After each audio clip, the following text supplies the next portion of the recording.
Bueno, buenos días a todos. Muchísimas gracias por estar aquí asistiendo a este último debate del Quinto Foro de la Cultura. Para él tenemos a 3 investigadores de reconocidísimo prestigio que, bueno, hace unos años probablemente, aunque eran muy conocidos en el mundo de la ciencia, tendríamos que presentarlos debidamente a un público general. Pero estos 2 años de pandemia han cambiado muchas cosas y entre ellos han hecho que les reconozcáis perfectamente. Les hemos visto en estos 2 años más que a muchos de nuestros familiares, les hemos escuchado.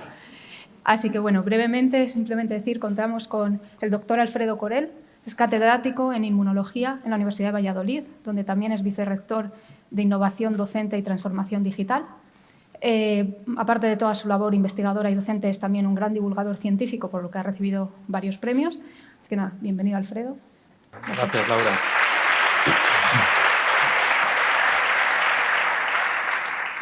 Nuestra siguiente ponente es la doctora Margarita del Val, reconocida viróloga del Centro de Biología Molecular Severo Ochoa de Madrid, y también a lo largo de estos años de pandemia ha sido una de las mayores divulgadoras que nos ha ayudado a transmitir a la sociedad la importancia de las medidas que tenemos que llevar a cabo con el COVID. Así que bienvenida, Margarita.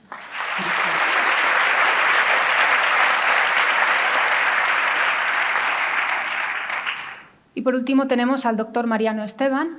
Él es licenciado en Farmacia en Ciencias Biológicas, doctor en Microbiología y es jefe del grupo de Poxvirus y Vacunas del Centro Nacional de Biotecnología. Es uno de los que están desarrollando una de las vacunas españolas contra la COVID, que creo que está en fases muy avanzadas. Así que muchas gracias también y bienvenido.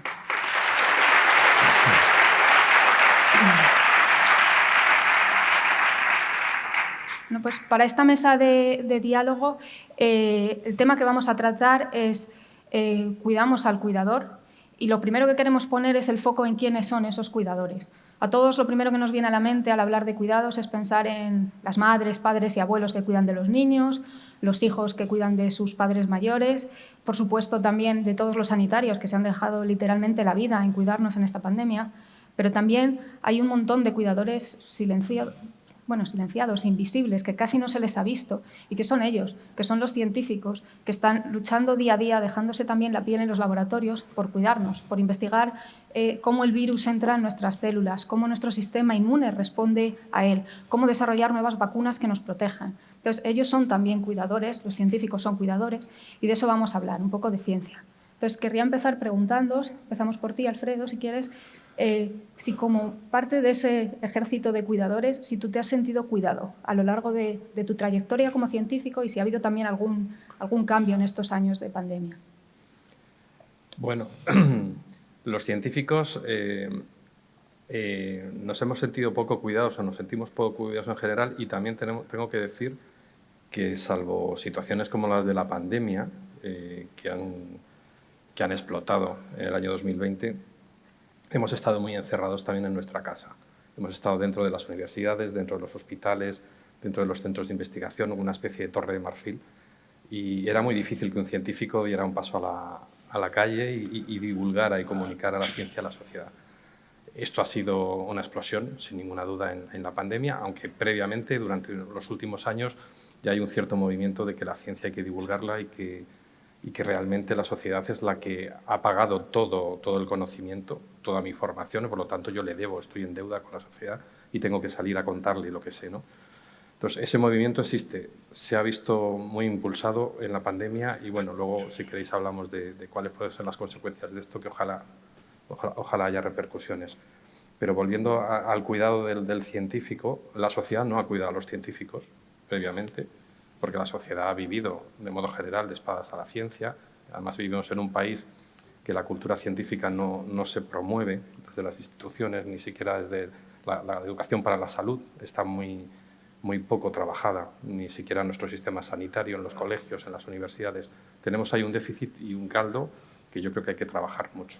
Entonces, la ciudadanía no ha cuidado a la ciencia en los últimos años. Y los políticos la han cuidado poco. Venimos de una crisis económica de hace unos años y en esa crisis países como Alemania decidieron aumentar su inversión en la ciencia como mecanismo de salida, como futuro. Y en cambio aquí lo que se hizo fue todo lo contrario. Se recortó en ciencia, se recortó en educación y se recortó en sanidad. con esos mimbres, pues poco puede avanzar. Entonces, en España, además, tenemos una cultura de cuando has acabado tu tesis, has acabado tu formación principal, vas al extranjero a mejorar tu formación. Y lo que nos pasa muy habitualmente es que estas personas que se megaforman, que están perfectamente capacitadas, primero en España y luego en el extranjero, no hay capacidad del sistema para recuperarlas, para que vuelvan a invertirse, para que vuelvan a revertir en la ciencia nacional. Entonces, esto hay que cuidarlo, no está cuidada la ciencia. Mi respuesta de inicio es que no lo está. Gracias. Margarita, ¿tu opinión? Bueno, yo creo que realmente la ciencia tiene que formar parte de la cultura. Por lo tanto, agradezco mucho que se nos incluya también en este foro de la cultura, que realmente nos hace a todos salir de nuestro huequito y conocer pues, la visión de mucha más gente. Los científicos efectivamente hemos estado más retraídos, ¿no?, en nuestro quehacer. Nos relacionamos mucho con otros científicos, pero hemos estado un poco más fuera. Yo llevo ya más tiempo dedicándome a la divulgación científica también, en círculos minoritarios, y veo que la ciencia gusta mucho a la sociedad. La ciencia no como algo que me va a salvar la vida, sino la ciencia como algo que me va a informar, con lo que voy a disfrutar, con lo que me cuenten. Me va a gustar las matemáticas, me va a gustar la ciencia de la música, me va a gustar la ciencia de la salud, me van a gustar muchas cosas. Y creo que es muy importante que eso lo transmitamos, porque si los que nos gusta la ciencia, a mí me cuesta mucho, por ejemplo, entender de motores, pero me gusta mucho que me lo cuente un experto, ¿no? Entonces, si lo que nos gusta la ciencia en otros campos lo hacemos saber más claramente, si los científicos lo sacamos un poco más de nuestro hueco, pues cada vez podremos disfrutar más de la ciencia, cada vez podremos beneficiarnos más de lo que puede dar la ciencia y cada vez no estará solo para las emergencias, sino que estará más en el día a día. Los políticos, al fin y al cabo, perciben lo que está en la sociedad. Si la ciencia está en la sociedad, si todos pensamos que tiene un valor, si todos pensamos que contribuye a nuestro bienestar, a cuidarnos, yo creo que se irá incorporando. Efectivamente, está maltratada hasta ahora, está en un estado muy precario la ciencia en España. Se ha considerado siempre un lujo. Y cuando viene una crisis se prescinde de los lujos e incluso desde la crisis de 2008-2009 no hemos vuelto a favorecer a la ciencia. Se han quedado los presupuestos por debajo, hemos ido aguantando con lo que teníamos de los ahorros, ¿no?, de ciencia, de personal, pero estamos en una situación muy débil. Y en esa situación tan débil nos hemos tenido que enfrentar a la pandemia y ha sido una reacción espectacular, debo decir. O sea, yo coordino la Plataforma de Salud Global en el Consejo Superior de Investigaciones Científicas y fue un mensaje de correo electrónico alrededor del 10 de marzo de 2020. Científicos, los que estáis trabajando en cualquier otro campo, queréis contribuir a vencer la pandemia, a enfrentarnos a la pandemia, y en el curso de un fin de semana 120 grupos de investigación dijeron: nosotros no tenemos dinero, no sabemos lo que vamos a hacer para investigar en coronavirus, vamos a ello. En cuestión de pocas semanas, 300 grupos. Y esa disposición a colaborar con lo que sabíamos de antes y vamos a adaptarlo para enfrentar la pandemia, creo que es muy importante, forma parte de la responsabilidad global de todos y creo que es un tesoro para mí. Cuando he ido viendo todos esos grupos, para mí es un tesoro que hay que cuidar, claro que sí, sin ninguna duda. Está claro que el cuidado de nuestro sistema es cuidar a la sociedad. O sea, yo cuando pienso que los hombres y las mujeres del Neolítico eran tan inteligentes como nosotros, pero no tenían una sociedad tan sólida como tenemos nosotros y con tantas ventajas como tenemos ahora, pues es que soy muy consciente de lo vulnerables que somos como sociedad. Hay que cuidar a la sanidad, hay que cuidar a la educación, hay que cuidar a la democracia, hay que cuidar a la libertad, hay que cuidar a la investigación, sin ninguna duda.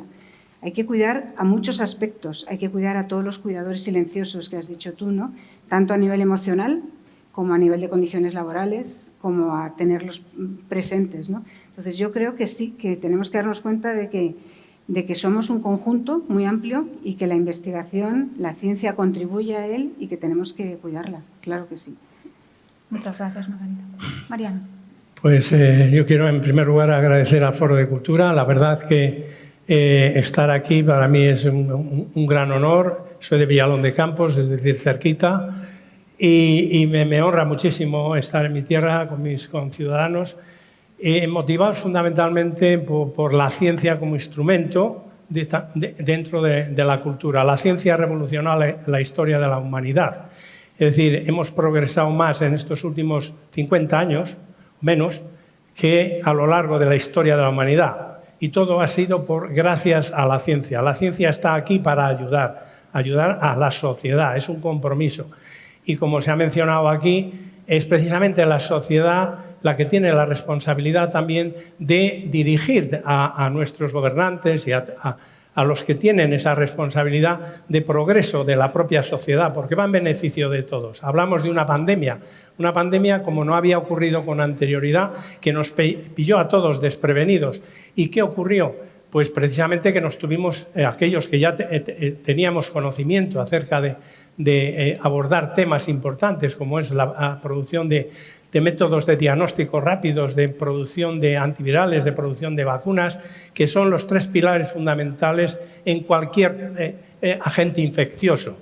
Sabemos de epidemias que nos ocurren anualmente, como la gripe y otras, pandemias que nos ha ocurrido con anterioridad.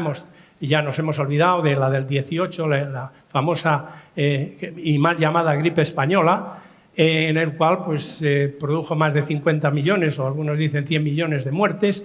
Es decir, que tenemos que estar siempre preparados y la sociedad tiene el deber de protegerse mutuamente utilizando los instrumentos que tiene, que es pedir a aquellos que tienen la responsabilidad para que nos ayuden. Nos hemos encontrado en una situación tremendamente impactante. En mi laboratorio, soy virólogo, como se ha mencionado, a principios de enero del 2020 se publica la secuencia completa del genoma, que es el material genético de este virus, el SARS-CoV-2, ¿y en qué situación estábamos? Teníamos el know-how, el conocimiento, es decir, que podíamos rápidamente aplicar. Aquellos que estábamos ya en periodo de jubilación decidimos también aportar nuestro conocimiento porque lo teníamos. Teníamos los laboratorios preparados y decidimos apoyar esta iniciativa. ¿Qué ocurría? Que el país no teníamos ese condicionamiento ni el conocimiento, y por eso vimos que en esos meses de la primavera del 2020 fue tremendo ver cómo el gran número de personas iban falleciendo y no teníamos medios para abordar esta pandemia. Es decir, se han cometido muchos errores, pero también hay que tener en cuenta que no teníamos conocimiento. Y en España nos pusimos aquellos, como ha mencionado Margarita, aquellos que estábamos listos para intervenir en esta acción. Es decir, dentro del Centro Nacional de Biotecnología se desarrollaron métodos de diagnóstico rápido que se han trasladado ahora a otros países. Se ha donado esa tecnología a la Organización Mundial de la Salud para que lo aplique de forma gratuita también, a ser posible, en los países más necesitados.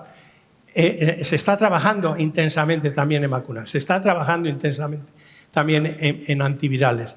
Y luego, sobre todo, no teníamos un tejido empresarial que abordara esta acción de decir, vamos a poder desarrollar vacunas de uso humano. Pues no había empresas españolas. Tuvimos que también interaccionar con la empresa española, trasladar el conocimiento, y en gran medida varias de las empresas han contribuido y están contribuyendo a este desarrollo. Teníamos también los sanitarios, veíamos lo que estaba ocurriendo, que era tremendo ver cómo moría la gente y cómo se infectaban en condiciones realmente muy deficientes. Y eso se ha ido transformando poco a poco porque íbamos adquiriendo conocimiento de toda la comunidad científica, tratando de contribuir en que las personas pudieran ejercer sus funciones de una forma totalmente profesional. Y eso llevó a que tuvimos que ir aprendiendo sobre la marcha. Entonces, todo en su conjunto ha significado que en España hemos creado ya una estructura desde el punto de vista de los centros de investigación, porque esto surge de la investigación pública, no lo olvidemos, y eso posteriormente se tiene que trasladar a la empresa, que es el elemento productor en gran masa para la vacunación de uso humano. Simultáneamente, los hospitales fueron mejorando sus condiciones y la sociedad se fue interesando. Y aquí están estáis todos vosotros. Me encanta ver aquí este lugar emblemático pues prácticamente lleno de personas, lo que demuestra un interés por la ciencia en general. Y no me quiero extender más, sino agradecerles a todos ustedes al Foro de Cultura, y aquí nos tienen a nosotros para transmitirles lo que consideren más oportuno. Muchísimas gracias. Gracias, María. Bueno, está claro entonces que cada vez empieza a haber más interés de la sociedad por la ciencia, y también que los investigadores nos empezamos a dar cuenta de la necesidad de divulgar y, como bien decías, Alfredo, de devolver a la sociedad parte de lo que hacemos, porque todo nuestro trabajo, la mayor parte de nuestro trabajo al menos, está financiado con los impuestos, con lo poco que se invierte en ciencia, que es poco, pero está con ello. Y uno de los objetivos de este foro es abordar también un poco la brecha generacional. Y como hemos dicho antes, Alfredo y Margarita han sido dos de los grandes divulgadores en esta época de pandemia. Y quería preguntarte, Alfredo, si piensas que en el tema de la divulgación también encontramos esa brecha generacional. Sí la encontramos por un motivo claro, y es que los jóvenes investigadores no sienten la divulgación desde el inicio como una necesidad, porque están muy presionados por el sistema de ciencia español. Te presiona mucho para que publiques, para que saques resultados, para que saques tu tesis, y luego una vez sacada tu tesis tienes que sacar publicaciones científicas que no llegan al gran público y que son las que, digamos, nos van completando el currículum para que podamos progresar, para que podamos presentarnos a una plaza de profesor en la universidad o a una plaza de investigador en el Consejo Superior de Investigaciones Científicas. Hay que hacer un currículum muy fuerte. Entonces, en esa presión, en esas exigencias, lógicamente la divulgación ocupa un papel muy menor. Sí que es verdad que de unos años para acá se promueven actividades como la Noche de los Investigadores, como la Semana de la Ciencia. Hay cada vez un número de, digamos, hasta de espectáculos que me parecen muy interesantes para llevar la ciencia a la sociedad y que estos jóvenes investigadores participen. Pero para la carrera profesional del joven investigador, la divulgación no cuenta, porque es una hermana muy menor. Por ejemplo, en el caso mío de la universidad, lo que más cuenta es la investigación, mucho más que la docencia en mi carrera. No nos pongamos a pensar en la divulgación, no me cuenta absolutamente para nada en el currículum a la hora de progresar. Eso tiene que cambiar. Entonces, eso cuando cambie, tendremos más jóvenes interesados por la divulgación. Y luego una cosa que está pasando es que como hay poca salida científica a veces, yo estoy notando mucho, eso se nota sobre todo en redes sociales, mucha gente que se ha iniciado en la ciencia, que ha hecho una carrera, que incluso ha iniciado o ha terminado el doctorado y que luego encuentra vacío el hueco de volver a la investigación y han vuelto a la divulgación. Entonces estamos teniendo ahora mismo creciendo divulgadores, pero que se están alejando, digamos, de la parte del trabajo directo en la ciencia. Se están dedicando solamente a divulgar. Y esto, bueno, pues habrá que ver cómo evoluciona, pero esto puede tener también algún problema de futuro. Así que esta brecha, para cuidarla, para disminuirla, tenemos que poner la divulgación en su justo lugar y darle el papel y el mérito que merece. Gracias. No sé si queréis hacer algún comentario al respecto. Sí, yo estoy de acuerdo, efectivamente. Yo me he podido dedicar, aunque me he triplicado, ¿no? Igual que tú probablemente y que tú en nuestros trabajos, me he podido dedicar a intentar transmitir a la población lo que íbamos aprendiendo del virus, de la pandemia, de cómo interpretarlo, de qué nos esperaba para el futuro, porque ya tenía una situación estable. Pero no hay puestos de trabajo para jóvenes divulgadores, no se valora todavía la divulgación tanto y es sorprendente porque realmente parte de lo que nos ha permitido a todos, incluidos a los científicos, entender lo que estaba pasando es poder acceder a expertos que nos lo contasen de primera mano. A mí me ha ayudado mucho en la plataforma Salud Global, como digo, que es una reunión de científicos absolutamente interdisciplinar. Hablar con los de ciencias humanas y sociales, hablar con los matemáticos, hablar con los ingenieros y preguntarles lo que yo no entendía. Entonces, la divulgación es lo que nos está ayudando a entender la realidad, es lo que nos hace tomar las mejores decisiones en nuestra vida privada, cómo ahorro yo mi capital emocional para que me dure bastantes meses y no solo la primera oleada, cómo ahorro yo mis ahorros de euros para que me duren más tiempo, hasta que esto ya se vea más estable y pueda decidir en qué invierto o en qué me lo gasto. Todo eso para la vida diaria ha sido fundamental. Entonces, el conocer, el divulgar, el difundir lo que se sabe tiene un valor espectacular. A mí me parece que es muy importante y yo me he beneficiado de ello también. Entonces, para mí, creo que es algo que se le debería dar un valor a nivel de encontrar un puesto de trabajo estable, a nivel de promocionarte en tu profesión, que se valore, etcétera. Entonces, que no quede solo para emergencias, efectivamente, que sea algo que quede más para el futuro. Que no quede solo para cuestiones de salud, que no quede solo para cuestiones del volcán de La Palma, que también ahí se han lanzado los investigadores como locos, que quede para el día a día. Y es importante que contemos con gente que sepa comunicarlo, ¿no? Nosotros hemos sido todos bastante autodidactas. Tú quizás tenías, como eres docente, pues tienes más formación, ¿no?, a lo largo de los años.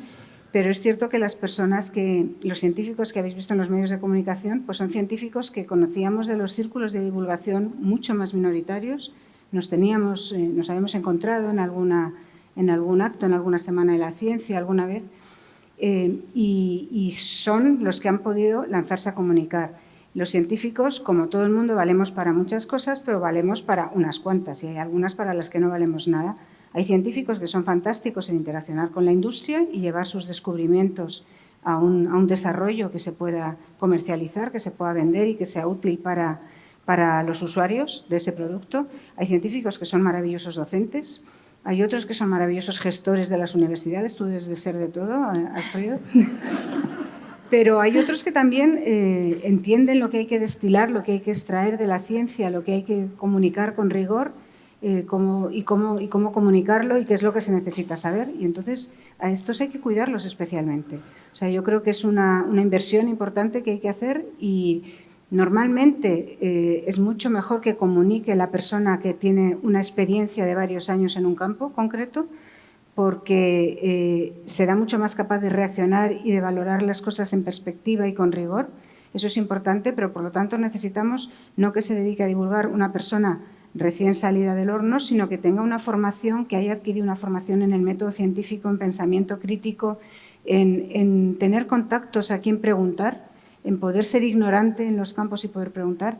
Y eso yo creo que para la sociedad nos la va a hacer mucho más sólida, mucho más informada, más culta, claramente, y más libre, porque tomaremos las decisiones mejor, basadas en la evidencia. Hay mucha evidencia, muchas decisiones que se tienen que tomar sin saber, sin tener los datos, pero es que hay tal cantidad de conocimiento que lo ideal es que eso llegue al conjunto de la población y que forme parte de nuestro bagaje general, ¿no? Que un político no tenga que ir a buscar de repente a quién es el experto en tal cosa, sino que haya permeado, que ese tipo de gente ya esté en la sociedad y se sepa quiénes son los varios expertos que hay en cada campo.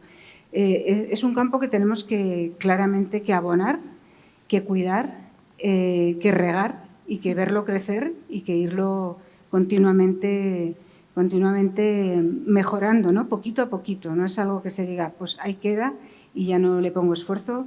Como todo, tiene que formar parte de lo que es nuestra sociedad, que es una maravilla, que somos todos juntos. Solos no somos nada, claramente. Evidentemente, es que la ciencia es algo que hay que entender, es algo que requiere su tiempo, que requiere inversiones a largo plazo, que no es pensar en el mañana, que no nos puede pillar una pandemia de repente y hacerlo. Entonces, en ese largo plazo es en el que hay que pensar y en el que ir regando. ¿Y cuáles son los problemas que veis para los jóvenes científicos ahora? ¿Qué problemas iguales a los que habéis sufrido y otros distintos? Porque las cosas cambian. Más claro que el agua. O sea, es decir, lo que no podemos permitirnos como país es formar a la gente, enviarla fuera sin retorno. Eso es lo que no puede ser. Y voy a poner ejemplos muy concretos. Entonces, o sea, ejemplos prácticos, no de otros países, porque lo he vivido. Es decir, países como Corea del Sur, Taiwán, China. Hasta hace unos años pues eran países donde la ciencia no era el motor fundamental. Corea, después de la famosa Guerra de Corea, apostó por la ciencia, por el conocimiento, primero por la educación desde infantil hacia arriba, enseñándoles todo. Es decir, una vez que se formaron, dijo, ahora profesiones, los distribuyeron. Nos han aniquilado toda la construcción navieras y todo lo demás. Es decir, apostaron por áreas estratégicas, fundamentalmente. Lo consiguieron. Y hoy en día son países líderes. China. La década de los 80, yo era profesor en la Facultad de Medicina de la Universidad del Estado de Nueva York, nos empiezan a llegar las primeras oleadas de estudiantes jóvenes chinos que les enviaban las familias pudientes cuando China no era nada, científicamente hablando, ya muy poquito.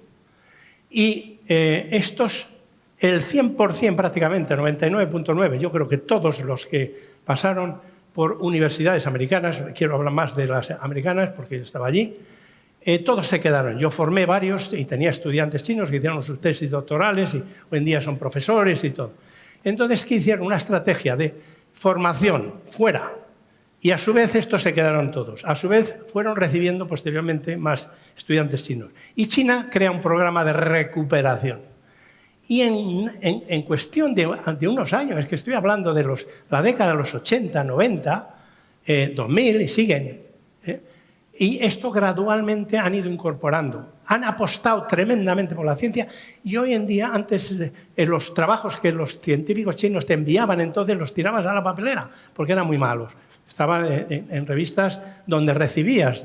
Hoy en día están en las mejores revistas del mundo. ¿Qué hicieron? Apostar por la ciencia como elemento motor de conocimiento y de empuje tecnológico, competitivo y productivo de un país. Eso es lo que necesitamos en España. El lema ese que nos ha hecho muchísimo daño, que inventen otros, de Unamuno, y todavía seguimos con eso. Tenemos una juventud extraordinaria. O sea, estamos formando. Lo que nos da rabia es que los enviemos fuera. Es que es necesario, hay que saber competir, como vemos en el deporte, y hoy día espero que Nadal gane, porque ha ganado el cuarto 6-4, porque es increíble, o sea, ha perdido el primero 6-3, 6-2, el segundo 6-3, 7, bueno, estaba 6-4 el tercero. O sea, alucinante. O sea, eso es lo que queremos. Y hay que apostar y hay que atraer a la gente, porque tenemos una juventud maravillosa. Y eso es cuestión de todos nosotros contribuir y empujar. Y de una persona del alto, que no quiero mencionar, pero me dijo, este país avanzará el día que la sociedad empuje a la ciencia como instrumento necesario para progreso y bienestar de todos. Y creo totalmente en ello. O sea, tenemos que aprovechar este conocimiento, esta formación de la gente joven hay que crear puestos de trabajo. Son necesarios porque estamos en unas situaciones pues muy difíciles a nivel, lo padecemos en los laboratorios, donde contratamos a la gente por obra y servicio, y si el proyecto dura 3 años, acaba a los 3 años, pues se tiene que ir todo el mundo fuera. Y luchamos por conseguir más proyectos, por eso estamos todo el día pidiendo dinero a nivel nacional e internacional para mantener los laboratorios, pero es una situación muy difícil, a la par que también la financiación que se destina a proyectos no es suficiente. Entonces, necesitamos ese esfuerzo de todos para realmente conseguir una España que con gran empuje, que lo podemos hacer, sin lugar a duda, es que no me queda la menor duda. Pero necesitamos todo ese apoyo general de la sociedad y de nuestros políticos.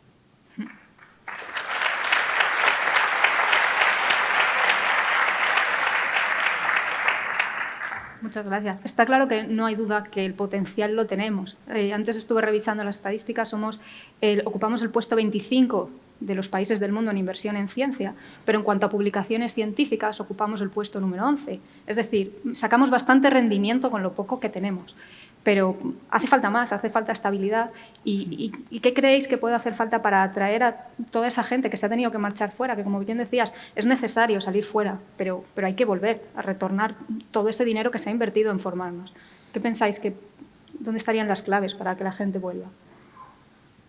En tener más dinero. Las claves para que la gente vuelva es en tener más dinero, pero además es que me gustaría complementar lo que estaba diciendo Margarita y Mariano, y es la importancia, el impacto de la ciencia en el hoy en día. Se ha demostrado que hace falta asesoría científica en el gobierno, no solo de la nación, sino de las comunidades autónomas. Hace falta asesoría científica en el Parlamento, que se ha creado hace poquito y de momento no está funcionando muy allá. Hace falta asesoría científica para los jueces. Han metido pseudociencias en la UCI, en algún hospital. Han levantado estados de alarma que se habían decretado por motivos de salud. Y, por supuesto, hace falta asesoría científica en los medios de comunicación. Es decir, necesitamos científicos, pero así. Gracias. Margarita.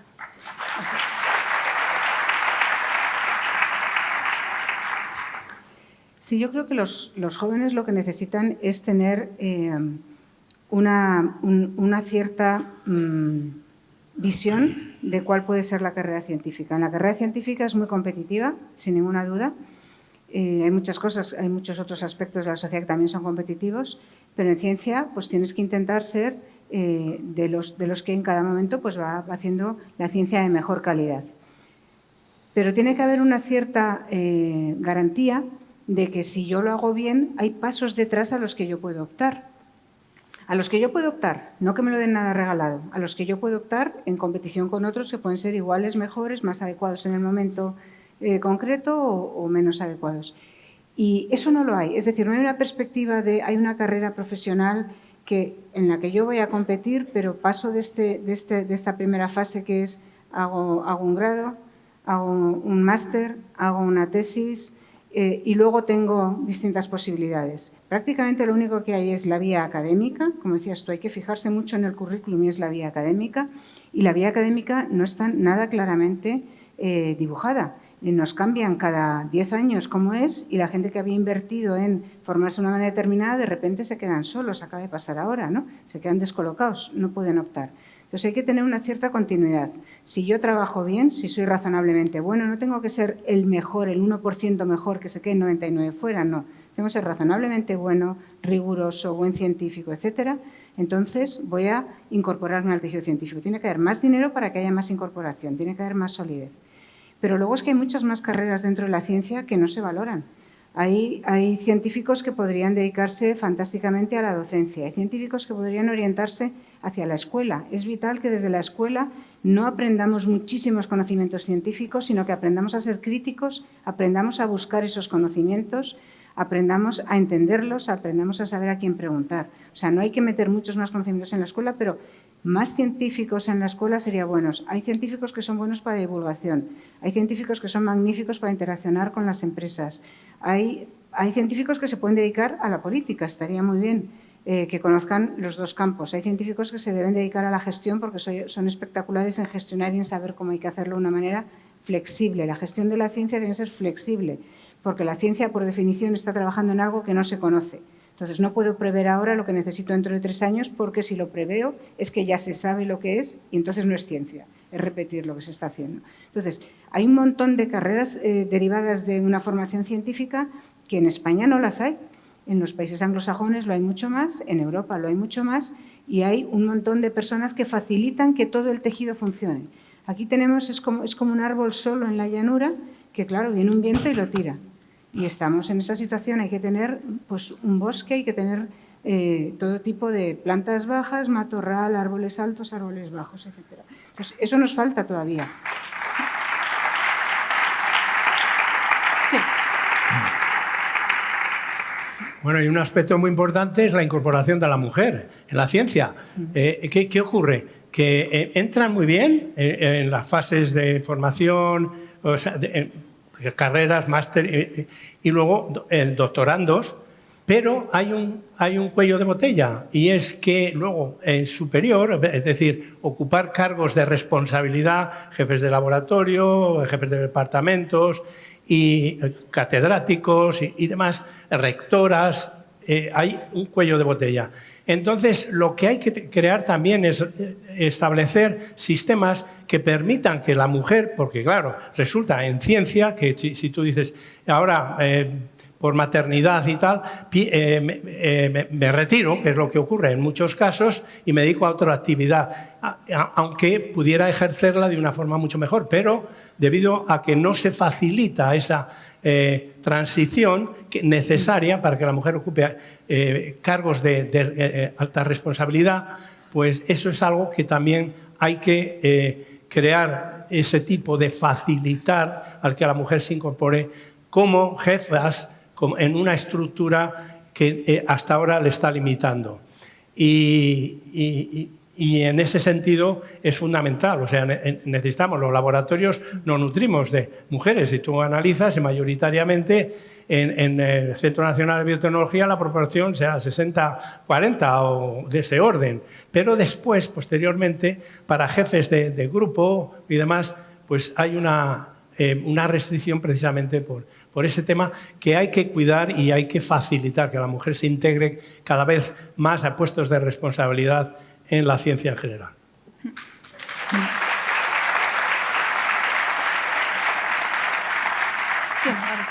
Y quizás en eso, gracias Mariano por sacar el tema, creo que es importante que cuando a una chica en primaria, en el bachillerato, le apetece ser científica, que tenga alrededor un tejido social que diga, pues sí, es interesante, y no que le empiecen a cuestionar. Y tú eso es dificilísimo, para eso hay que ser la más lista de la clase, yo no lo entiendo nada bien, tú estás segura de que quieres hacer eso, bueno, vale, si quieres pruébalo, pero bueno, y a la primera te cuestionan otra vez. Entonces, en la escuela es donde hay que actuar, que hay un montón de chicas y de chicos que quieren ser científicos y las familias, los amigos, el entorno de la sociedad, tenemos que decirles sí, es posible. Si a ti te gusta y tú crees que vales para eso, si eres curiosa, te gusta aprender, te gusta preguntar siempre cómo funciona esto, disfrutas hablándolo con otros, pues bueno, pues probablemente tengas madera científica, tira para adelante. Y quizás eso es lo que falta, ¿no? El apoyarla. Porque si continuamente se te cuestiona, si cuando llegas tienes a tus primeros hijos, te cuestionan tu suegra, tu madre, tu padre, tu pareja, te cuestionan, pero ¿de verdad tú quieres dejar ahora al niño con tu marido, que es un manazas, y te vas a ir a trabajar? Pues bueno, el marido será tan manazas como tú, que nunca has tenido niños antes, y aprenderá igual que tú, ¿no? Bueno, pues se pueden aprender todos. Entonces, si no se cuestiona continuamente a las mujeres, tú no puedes hacer esto, contaremos con las mujeres en la ciencia. Y quiero decir una cosa muy importante, en el futuro va a haber trabajos nuevos, claramente, y muchos van a ser muy tecnológicos y muy científicos. No podemos permitirnos como sociedad que se queden las mujeres fuera de todos esos trabajos. Así que las niñas de hoy las tenemos que apoyar, para que las que despunten en ciencia, en tecnología por interés, que se dediquen a ello, que lo entendamos y que las apoyemos y que no las cuestionemos continuamente, ya os digo, a todos los niveles, desde la suegra hasta el padre.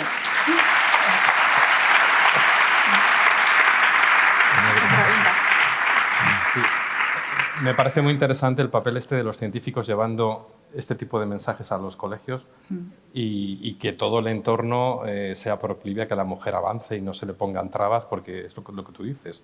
Si tú querías ser de matemáticas, a una niña no cuadraba, le echabas para atrás. Yo en medicina y en enfermería el 80% de las alumnas son mujeres ya. Pero esa figura, fíjate, tendría un papel fundamental también en empezar a regar ese espíritu crítico de la sociedad. Necesitamos que la ciudadanía, que vosotros tengáis espíritu crítico y que esos bulos que os llegan por el correo electrónico, por los móviles, por las redes sociales, sobre todo por el WhatsApp, que es un nido de venenos, todos esos bulos que llegan, tengáis la capacidad de saber dónde se contrastan, dónde hay que ver si eso es verdad o no es verdad, para que eso no se difunda como la pólvora y haga tanto daño como puede llegar a hacer. En España tenemos un país que ha sido, en este sentido, muy bueno, ha sido un ejemplo para el resto del mundo en cuanto a cómo ha seguido la gente, por ejemplo, a la vacunación, pero aún así ha habido bulos en algún momento de la pandemia que han hecho mucho daño, han puesto mucho en riesgo la salud. Y eso, para corregirlo, tenemos que tener una sociedad informada y que sepa un poco de ciencia y donde contrastar lo que le dicen, si es verdad o no es verdad. Así que creo que ese papel de los científicos en la raíz de la educación en ciencia es fundamental. Muchas gracias, Alfredo. La verdad es que creo que podríamos estar hablando durante horas porque se han tocado un montón de temas súper importantes, pero se nos está acabando el tiempo. Así que si queréis pasamos a algunas preguntas por parte del público. Si alguien quiere hacer alguna pregunta, están por allí con el micrófono. A ver, usted ha hecho una afirmación, no sé si conscientemente o inconscientemente, diciendo que los jueces necesitan un asesoramiento porque han levantado un estado de alarma. Me parece que el que necesita asesoramiento es usted, porque los jueces no han levantado ningún estado de alarma. Los jueces han decretado que el estado de alarma era inconstitucional. Y eso no forma parte de un asesoramiento científico que tenga necesidad ningún juez. Eso forma parte de conocimiento de la legislación que hay vigente actualmente en España. Por otro lado, dice usted que los tres ponentes que estáis ahí, que si la ciencia para arriba, que si la ciencia para abajo. No sé si a estas alturas ustedes no deben de saber el tamaño que tiene un virus y el tamaño que tienen las partículas de la mascarilla que tengo yo puesta encima de la boca, que no sirve absolutamente para nada.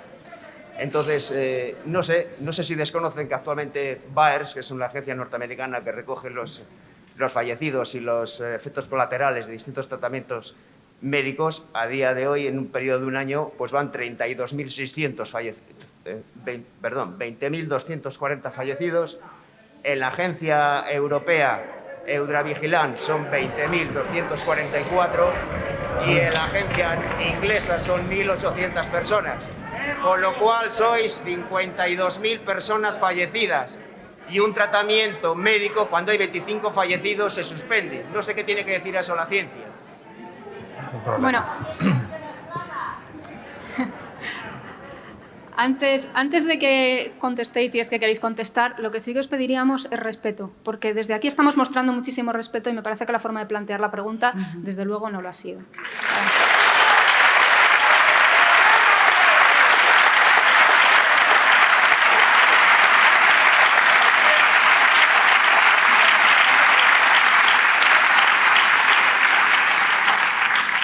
Bien, vamos a ver, desde la evidencia científica, que es desde lo que yo normalmente suelo hablar, haya contrastado en todos los países del mundo que hicieron en el año 2020 las distintas medidas de protección, que el confinamiento estricto ha sido la medida más útil en el control de la diseminación de la enfermedad.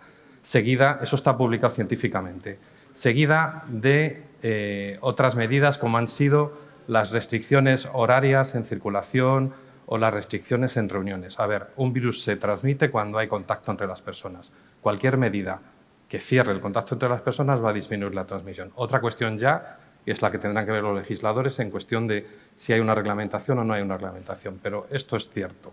Entonces, cuando en una comunidad autónoma se ha decretado una restricción horaria era para detener la transmisión. Y aquí ha habido jueces que han vuelto en contra estas medidas, igual que ha habido jueces que han metido en la UCI ozonoterapia, que es una pseudociencia que no tiene reconocido su funcionamiento desde el punto de vista científico.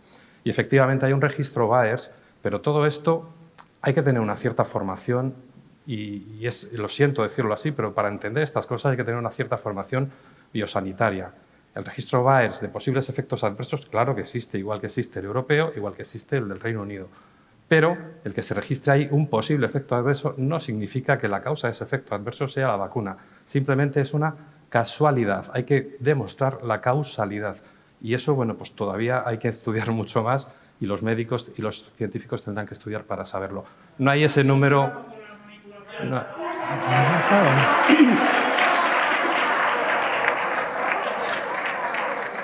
De hecho, quizás...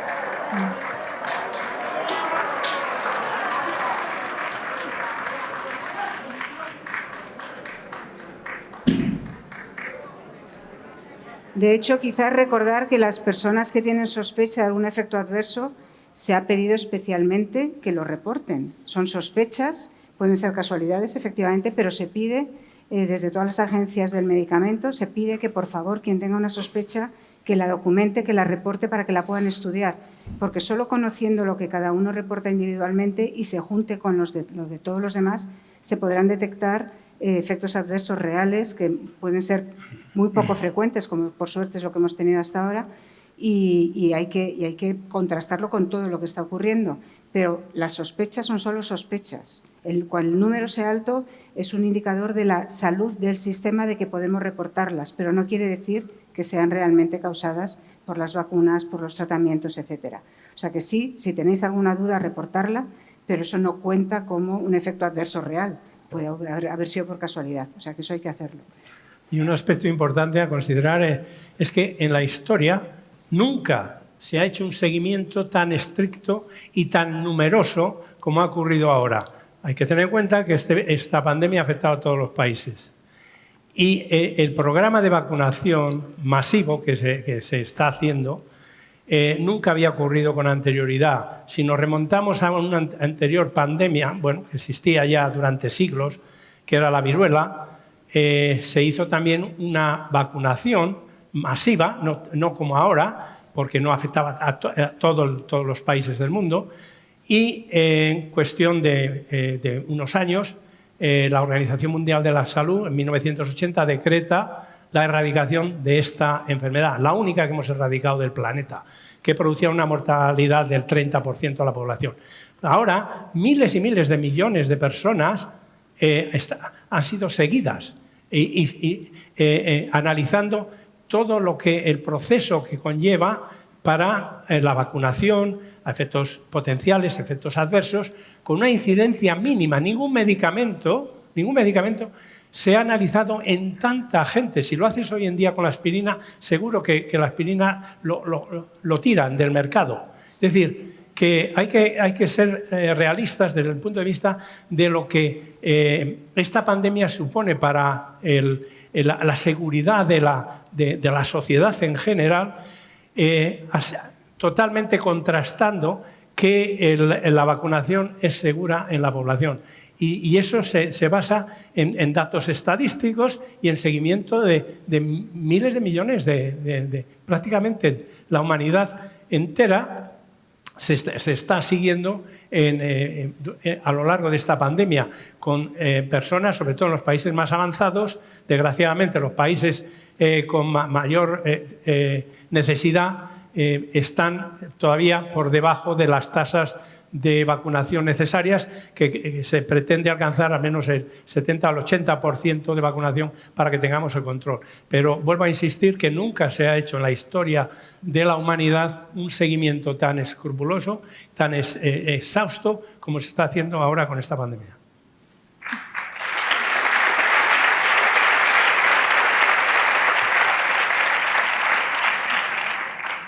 Y con muchísima transparencia de los datos. Nunca hemos accedido a tantos datos, tanta gente. Hay una transparencia tremenda. Es importante eso. Mi pregunta sería en relación a qué sucede con los países del tercer mundo, que la información que nos llega es que las tasas de vacunación, que la vacuna no está llegando a la población. Y si esto puede influir en que la pandemia no termine de poder... de que acabe finalmente, no sé si pueden haber mutaciones debido a este tema, no lo sé, yo lo digo como profana en ciencia. ¿Cuál es su opinión respecto a lo que está pasando con la vacuna y los países del tercer mundo? A ver, mira, yo creo que igual que cuando vamos en un avión y hay una emergencia y te dicen, cuando te montas un avión al principio te dicen, en caso de emergencia bajarán mascarillas de oxígeno. Si usted viaja con niños, lo primero que tiene que hacer es protegerse usted, y una vez que esté usted protegido, tiene que proteger al niño, porque si empieza por el niño, ninguno de los dos se va a acabar poniendo la mascarilla. Entonces, está claro que en los países de más recursos teníamos que protegernos primero nosotros, sentirnos protegidos, para empezar a contribuir a proteger a los demás países. Pero yo creo que nos teníamos que haber sentido protegidos hace ya tiempo. Es decir, cuando ya hemos tenido a una parte importante, muy importante, de la población de riesgo, los mayores de 60 a 65 años, con sus 2 dosis de vacunas, y de esto ya hace medio año, teníamos que haber empezado a engrasar mucho más el distribuir vacunas en otros países, y teníamos que haber engrasado mucho más en ayudar en la logística de las campañas de vacunación en esos países en que sabemos, porque ayudamos allí a distribuir las vacunas infantiles, sabemos que los sistemas sanitarios van con lo justo, y no lo estamos haciendo. Y parte es porque estamos viendo, estamos rizando el rizo en cuanto nos tenemos que vacunar, revacunar y volver a revacunar. Y es cierto que la pandemia nos sorprende. Omicron ha sido una sorpresa y un sobresalto tremendo, y todavía no le hemos tomado las medidas del todo. Todavía tenemos que ver cómo acaba esta oleada para ver cómo va. Pero realmente deberíamos vacunar más a todo el mundo, porque igual que hemos empezado cómo cuidamos a los cuidadores, los cuidadores a mí quien me cuida es estar inmersa en esta sociedad y en esta sociedad global. El mundo, estamos tan intercomunicados que lo que ocurre en países con pocos recursos, si se desestabilizan, si se desestabiliza su sistema sanitario, si tienen un problema de que las escuelas no funcionan bien, las niñas no van a la escuela, se salen del sistema de aprendizaje y volvemos para atrás, voy a tener yo también un problema en mi país, voy a tener problemas de suministros, problemas humanitarios, problemas sanitarios. Tanto como que los virus salten, las variantes del virus salten en la zona en que se vacuna menos, eso no lo sabemos. Eso no lo sabemos. Es claramente cuestión de responsabilidad, de solidaridad, de ser humanitarios, pero también de egoísmo, vacunar en el resto del planeta. Este virus Omicron, que es el último sobresalto que hemos tenido, es un virus que está explotando un filón, que es el filón de poderse transmitir mucho mejor que Delta en las personas que están vacunadas o que tienen inmunidad por la infección. Es decir, es un virus que ha surgido donde hay muchas personas con inmunidad. No necesariamente en los sitios menos vacunados, o a lo mejor sí porque son los sitios más infectados, ¿vale? O sea, donde menos se vacuna es donde ha habido más infecciones. Pero no necesariamente las variantes nos van a venir de ahí. Pueden venir de donde menos nos lo esperamos. Tenemos que estar muy atentos. De todas maneras, quiero quitar un poco el miedo para que podamos poner la mascarilla a los jóvenes, para que podamos compartir las vacunas y los antivirales con las personas y los países de menos recursos. Las variantes las tenemos que vigilar los científicos. No tenemos por qué estar como sociedad desde el primer mes, y estoy hablando de mes, no el primer día, desde el primer mes en que se habla de una variante, pendientes en los medios de comunicación de qué ocurre con esa variante. Tenemos que verlo primero con calma los científicos, qué está ocurriendo, porque variantes surgen. Lo importante es que sean capaces de imponerse a otra en un hábitat determinado. Entonces, un poquito más de tranquilidad, estamos en una situación mejor, pero hay que ir con cautela todavía y no tener ese miedo, pero sí, evidentemente, tenemos que llevar vacunas, antivirales, tratamientos y logística al resto de los países del mundo. Sobre todo África, es fundamentalmente África.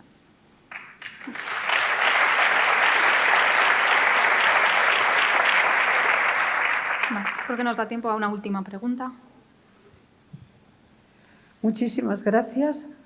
Y yo quería hacer una pregunta sobre la vacuna española porque, bueno, soy una inculta completa, solamente conozco lo que oigo en los medios de comunicación, pero he oído hablar de la vacuna española que ya está muy avanzada. Entonces, mi pregunta es, ¿para cuándo creen ustedes que podrá estar terminada y que se pueda utilizar? Y segunda pregunta, que viene relacionada con esta. He oído, pero no lo sé si lo he entendido bien o no, de que esta vacuna española va a ser como una protección con las vacunas que nos hemos ya puesto. No sé si es verdad o no, por eso lo pregunto. Muchas gracias. Muchas gracias. En relación a vacunas españolas. O sea, desde ese punto de vista, como inicié mi charla, ha sido un esfuerzo grande que se ha hecho en España por los investigadores que teníamos ese conocimiento para abordar el desarrollo de vacunas desde distintos frentes. Y en ese contexto hemos desarrollado en varios grupos, por ejemplo, del Consejo Superior de Investigaciones Científicas y también empresa privada, candidatos vacunales. ¿Qué se requiere para que una vacuna pueda seguir avanzando? En primer lugar, la demostración en preclínica que llamamos en modelos animales. ¿Qué se nos pide? Al menos 3 modelos animales. Por ejemplo, nosotros hemos hecho 3 modelos para demostrar que la vacuna cumple con los requisitos, que es ratón, hámster y macacos. Entonces, una vez que se ha demostrado en modelos animales que la vacuna cumple con las expectativas de inducción de respuesta inmune protectiva frente a la infección por el virus, se pasa a la fase clínicas. Que hay varios tipos de vacunas que se encuentran en distintas fases. Una de ellas, la que menciona, ha sido desarrollada por la empresa IPRA, en la cual utiliza un componente que es proteína, una proteína que ha sido purificada, que va dirigida frente a la variante sudafricana y frente a la variante a la de Wuhan.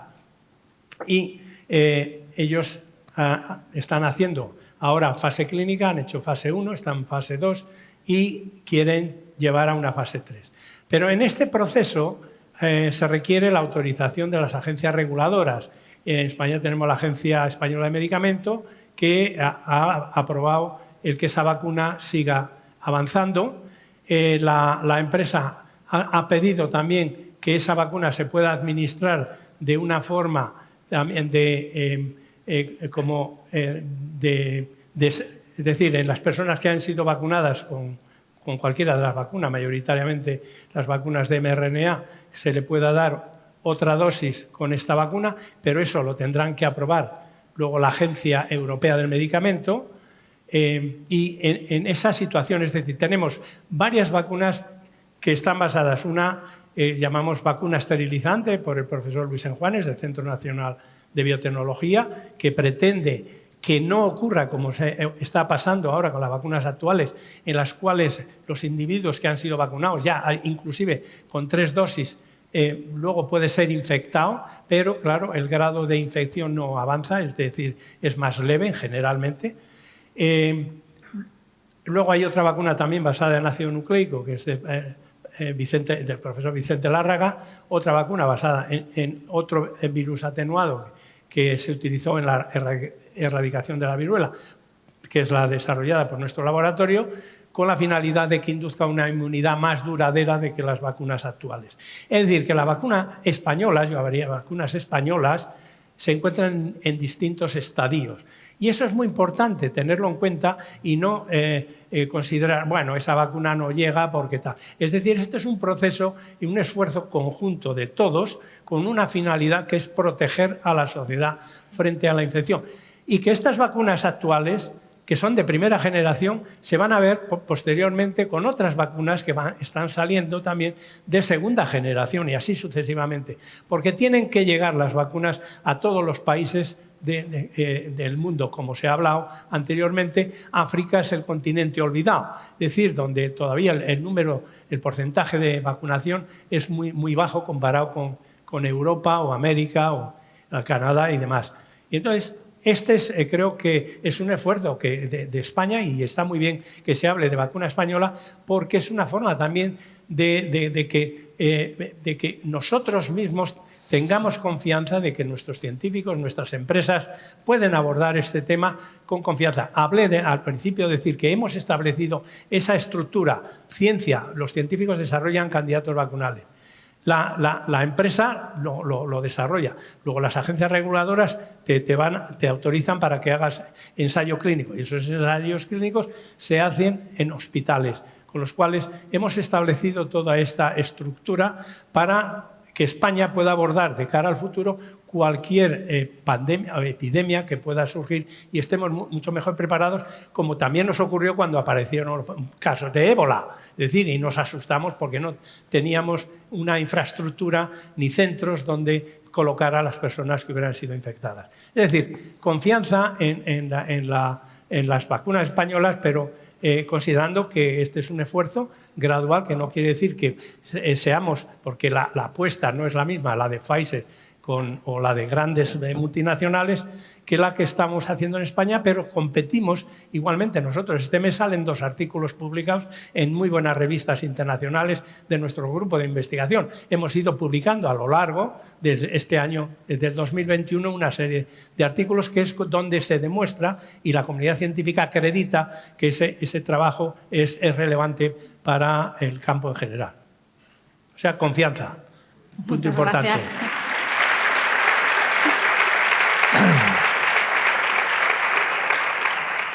Pues yo creo que con esa palabra, con confianza, podemos acabar. Les pedimos a la sociedad que tengáis confianza en los científicos, que lo están dando todo, que nos cuidéis. No podemos desaprovechar un foro como es este para pedir que como sociedad presionéis también a las instituciones para que nos cuiden, para que cuiden a los científicos, que al final van a ser los que os van a cuidar a vosotros también, en situaciones como estas y en otras muchas más diversas. Es fundamental, hablábamos antes, para el retorno, para todo. Lo que hace falta al final es dinero, para que estas vacunas sigan progresando, para que haya más industria. Para todo necesitamos dinero y para eso es fundamental que se invierta, qué mínimo, que el 2% de PIB que se lleva prometiendo durante tantos años. Así que os pedimos ese apoyo.